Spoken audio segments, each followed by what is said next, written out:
My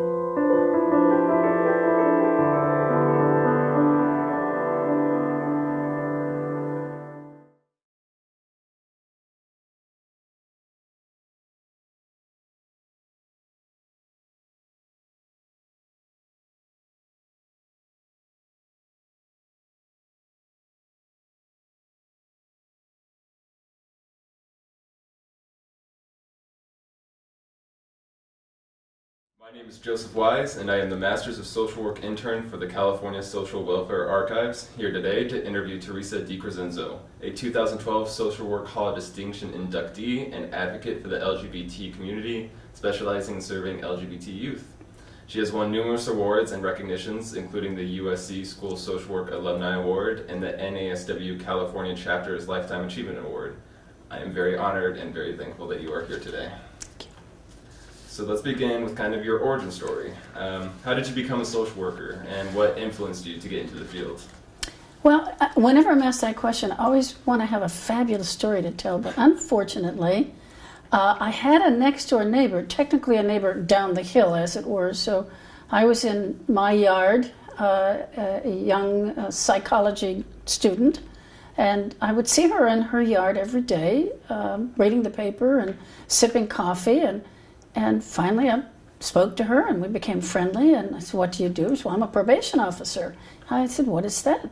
She told me, and she was in adult probation, and the things she said just sounded like so much fun. And I said, "Well, what do you have to do that?" And she said, "Well, it'd help if you have a master's degree in social work." I said, "Okay, I'll go get one." And she said, "Sign up when they hire you for the Dorothy Kirby Center." So I did. And they said, first choice Dorothy Kirby Center. Actually, it was called Las Palmas School for Girls at the time. I said, first choice Las Palmas School for Girls, second choice Las Palmas School for Girls, third choice Las Palmas School for Girls. And the recruiter said, "You may wait a while if you insist on." I said, "It's okay, I'll wait." About a week later, they called me to go to work. And I was so excited. It was Sunday in June 1970. And I put on little navy blue pumps and a navy blue dress and pantyhose and fluffed my hair and arrived at a pretty raucous place. What I was doing in that garment is a good question. And that was the beginning of my love affair with working with adolescents, the crazier the better, and working in institutional settings. And when Dorothy retired, we named the place after her, Dorothy Kirby Center. And I spent 15 years there and left to start class. So while you were working there, what was kind of the political climate, especially when it came to youth and LGBT issues? Oh dear. Well, probably within the first 3 or 4 months of my working there, Dorothy Kirby said in a monthly all-staff meeting, which I emulated. She really was my role model. When I started class, we had monthly all-staff meetings, and she said, among other things, we weren't allowed to wear certain types of garments, certainly not allowed to wear khakis or jeans. And she actually brought clothing to demonstrate what trousers would be acceptable for the female staff, and most of us were females. And she said, what was then called chick-vot behavior, and none of us ever figured it out. We researched it, even with Google and the internet, and nobody knows what chick-vot meant. But the chick was the female and the vot was the male, and there were this sort of butch femme relationships. And most of these kids were gay for the stay, but it didn't matter. They weren't allowed to engage in that kind of behavior. And we, the staff, were told anybody who were thought to be a lesbian would be fired. So that was the climate in which I worked. And a number of years into it, as I could no longer contain myself, I not only came out, I brought in LGBT speakers, but that was very close to the end of my tenure there, around 1982 or 83. I started out with a personal career goal. I wanted to be the first woman chief probation officer in Los Angeles history, and there still hasn't been one. And that dream, of course, died the minute I came out. That was the end of that career ambition, or any other ambitions in the probation department. Then and probably now a very macho, male-oriented environment. So that's how I got my start in social. A neighbor seemed to have a lot of free time, and I thought that seemed like the job for me. In your Hall of Distinction induction speech, you kind of gave this story about how you, professor here, kind of wanted to get kicked out for your radical, quote-unquote, views. And to me, that was just so insane that social workers viewed the LGBT community like that. What kind of tactics did you use to fight against that? You know, my time here at USC was remarkable in so many ways. I certainly learned a lot. I had some great teachers, no question about that. And intellectual curiosity was encouraged, excellence was encouraged. So I have no complaints about any aspect of the learning experience, the academic experience, and I feel placements were beyond extraordinary. I was in the emergency psych eval area at LA County USC Medical Center, and I used to say, wow, am I really having this experience? And then I was at the VA, and I actually was allowed to have an additional field placement in a private practice setting. So I actually was involved with, through the Social Work Treatment Group, a nonprofit group that provides, probably still does provide, free or low-fee psychotherapy. And so I was actually seeing private patients while I was a student, of course under supervision. But at the same time, there was the drumbeat of homophobia that was rampant.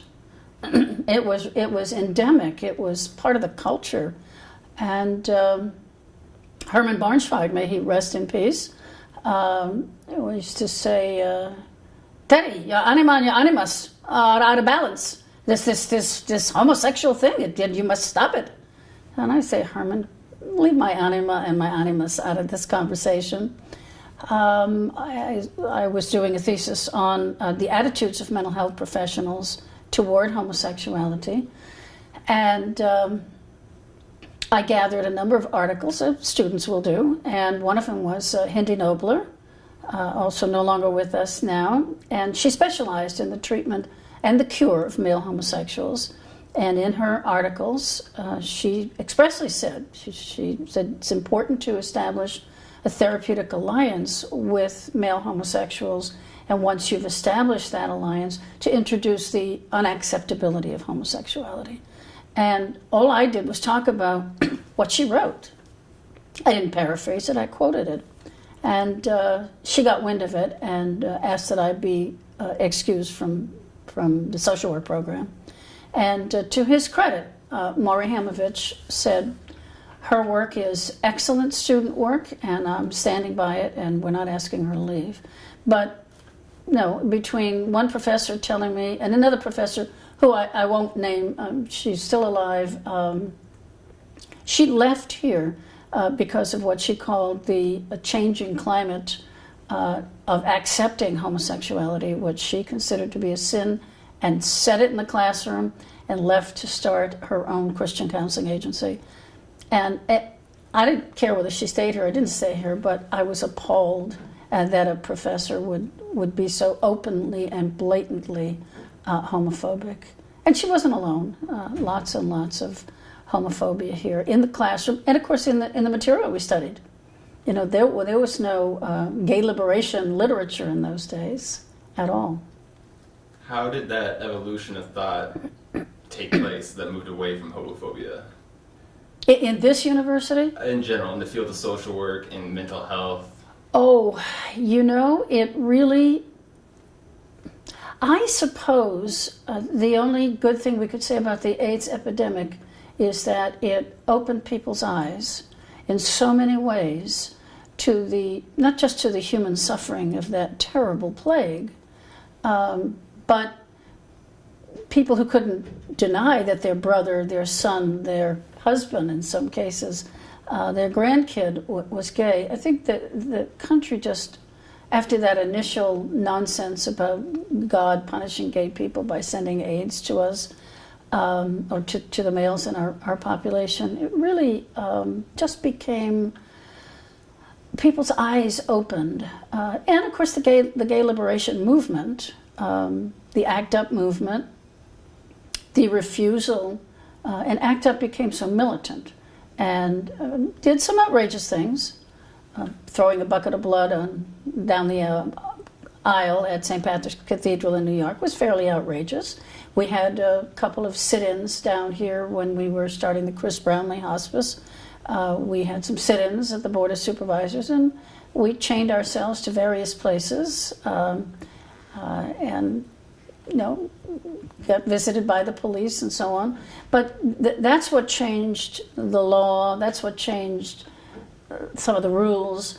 But what changed people's minds and hearts was what I and my late partner said many, many times. You just have to know people. When you know people, there's no room in your heart anymore for, when Rosie O'Donnell first got her television show, how can you be a big fan of Rosie O'Donnell's and then announce that you don't like gay and lesbian people?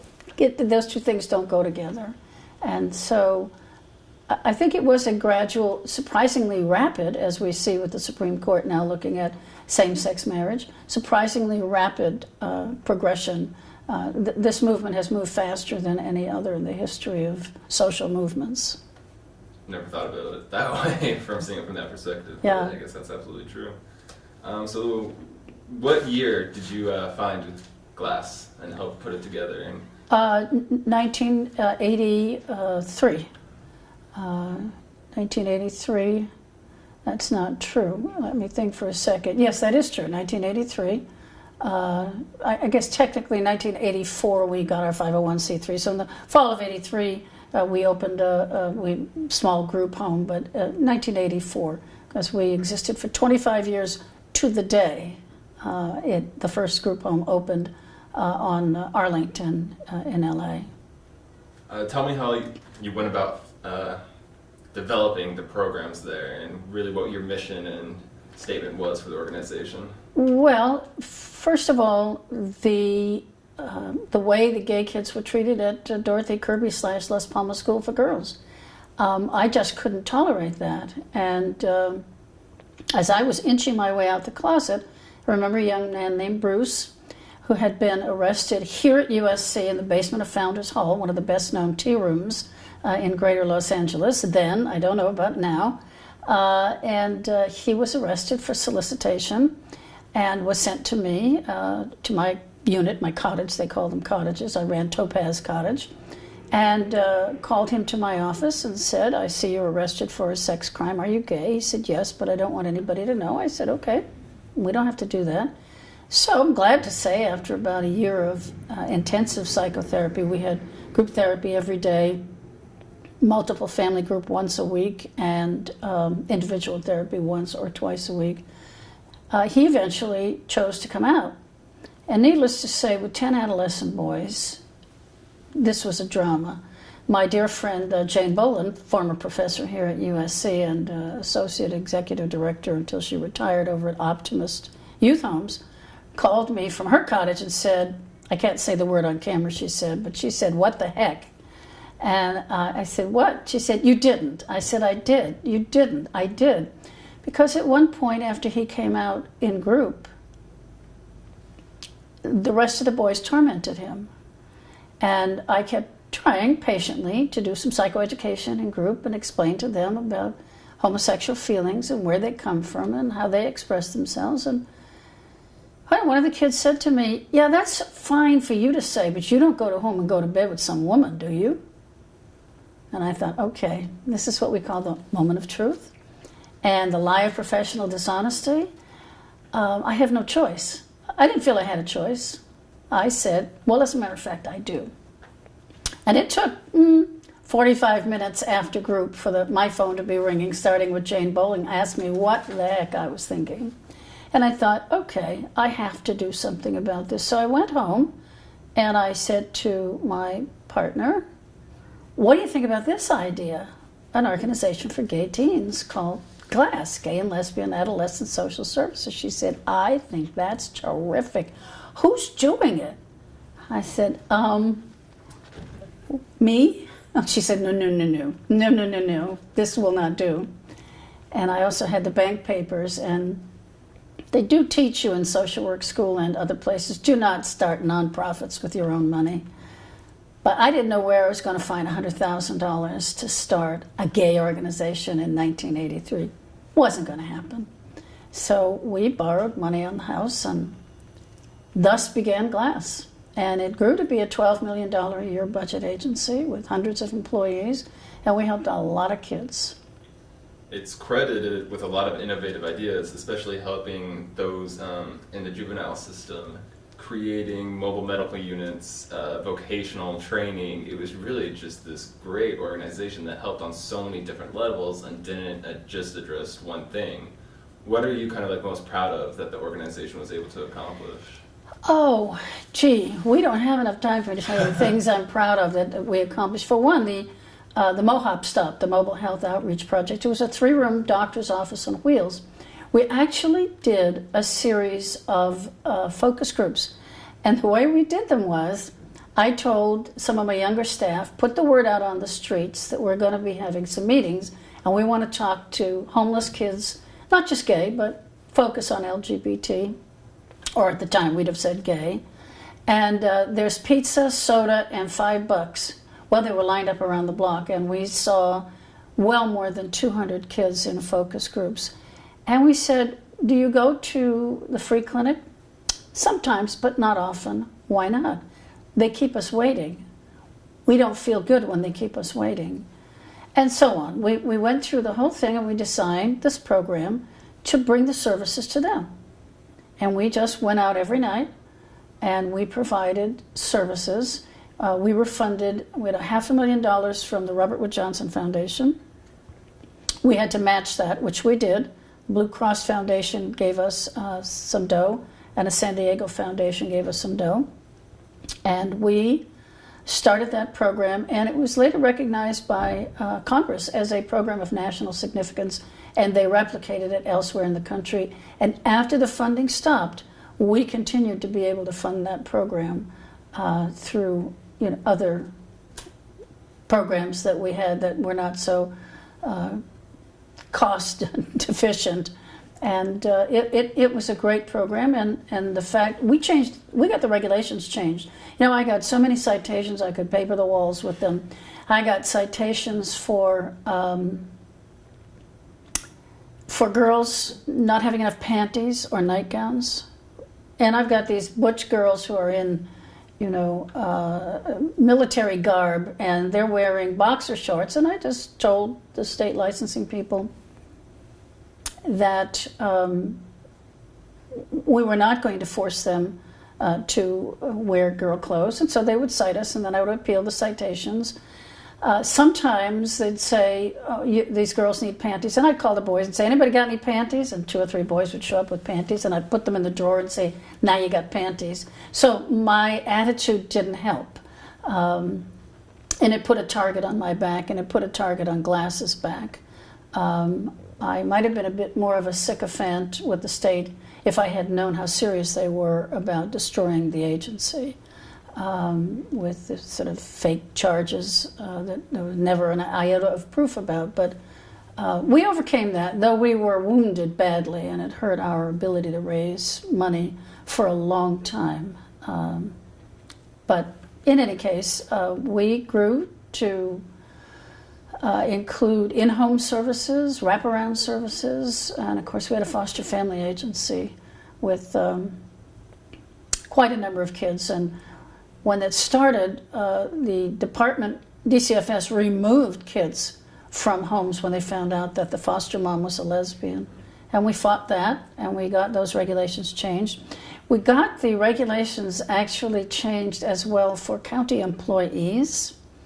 And when we had the regulations changed, because they were at that time prohibited from hiring gay and lesbian people, or known to be gay and lesbian people, and they had a fine print that said, nothing in this contract, this union contract, shall be construed to approve of bestiality or pedophilia. It was like, what? What?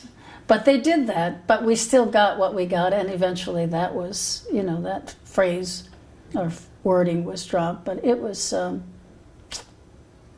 It was the best of times, it was the worst of times. For changing those regulations and kind of you did a lot of policy implementation and policy advocacy. What was your best tool in your kit to get that work done? I've always been, at the risk of sounding cliched, since the Clintons invented the phrase policy wonk, I've always been a policy wonk. And one of the reasons we got a target on our back is that I used to take the kids of Glass to county meetings, to state meetings, to city meetings. I flew them up to Sacramento. It's their lives. They had a right to participate. They had a right to hear how the grown-ups were making decisions for them. And that was one of the charges brought against me, was that I fomented disrespect for state authority on the part of the kids, which I most assuredly did not. There isn't anybody more respectful of law and order.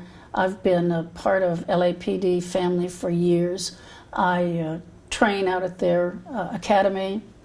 In fact, my late partner developed the first LGBT training ever for law enforcement, and I delivered it for many years to the Sheriff's Academy and to LAPD. Nobody thinks more of LAPD or law enforcement in general, despite what's been going on in our current climate. I still know that most of the people, and you only have to go to one LAPD graduation to appreciate it.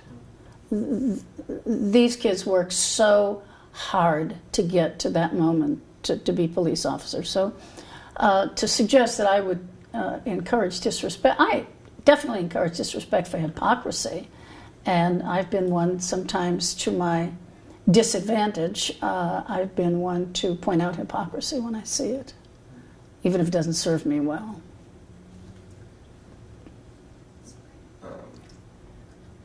What were your most kind of satisfying experience at Glass and even kind of post-Glass? It surprised me that I was so very satisfied at the atmosphere we created for LGBT employees. That was a side benefit that I'd like to say, and I thought I'd do it this way so that the staff would. That just happened, and I thought, oh my God, these are people who can't get jobs elsewhere, not because they're not competent, but because they're very butch, or they're very effeminate, or they're trans.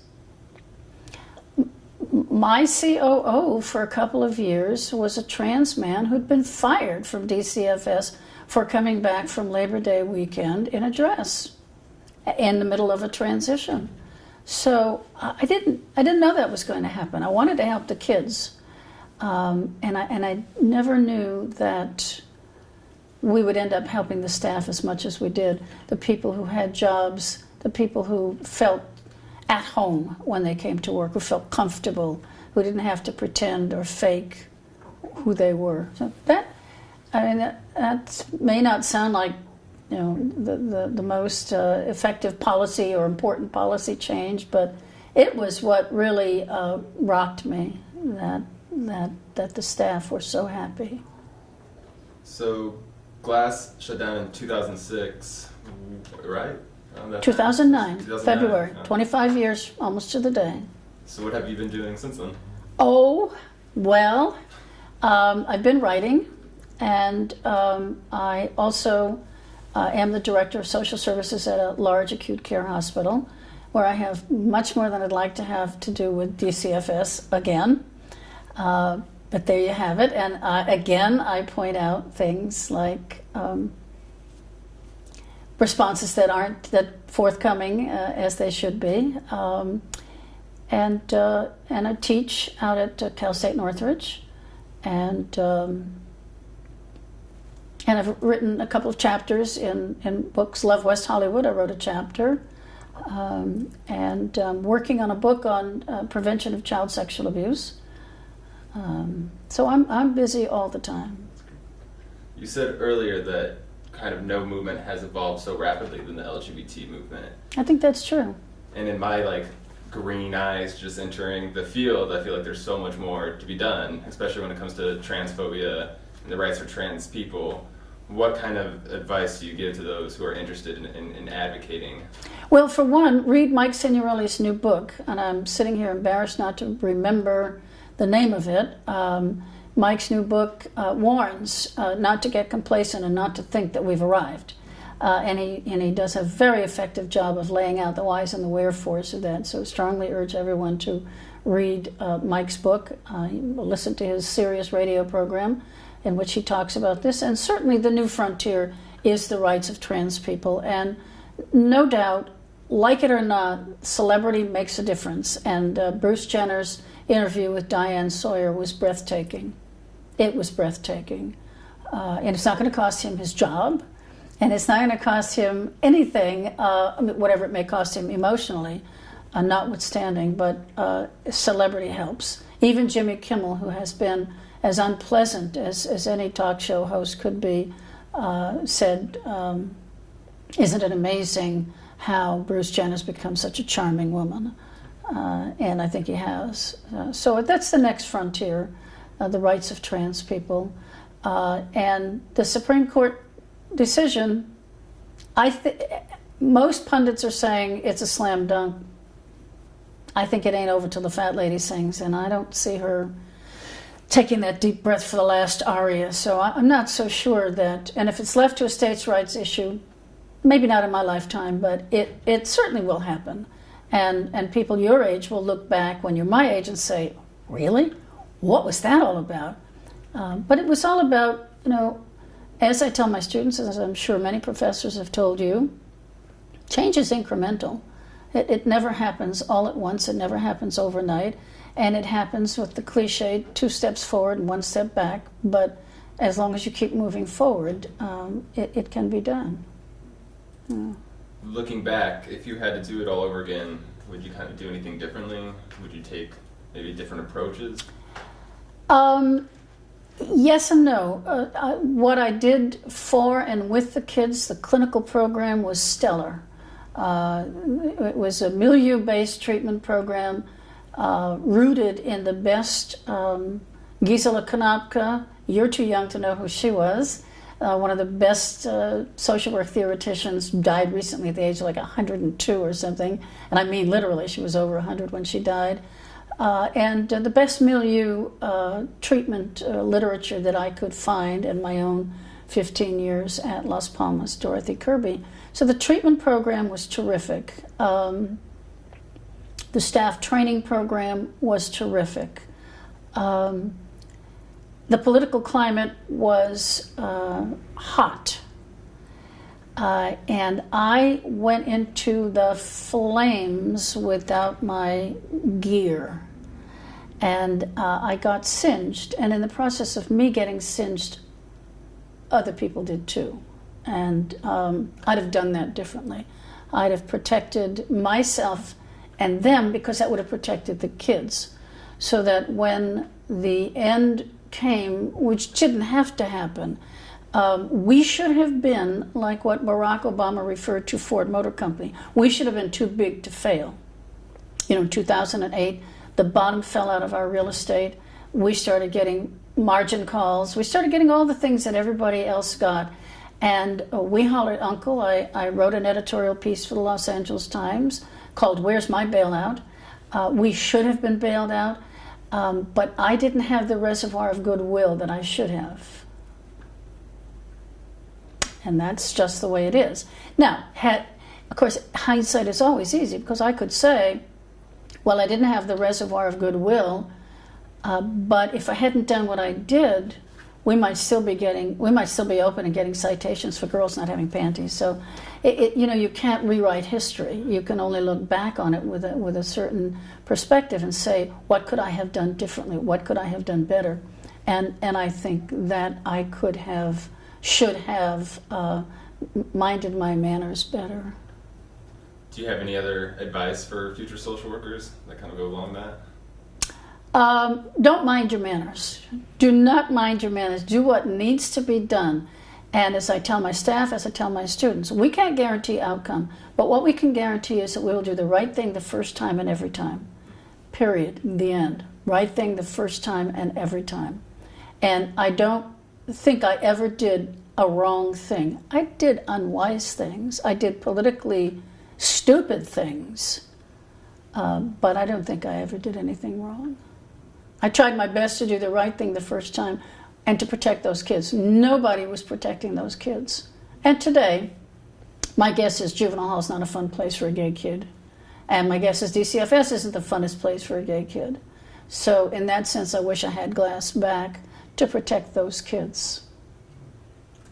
In your, going back to your induction speech, you told this great story about the box of crayons. Yeah. And how you had all the ones you needed, but not all the ones that you wanted.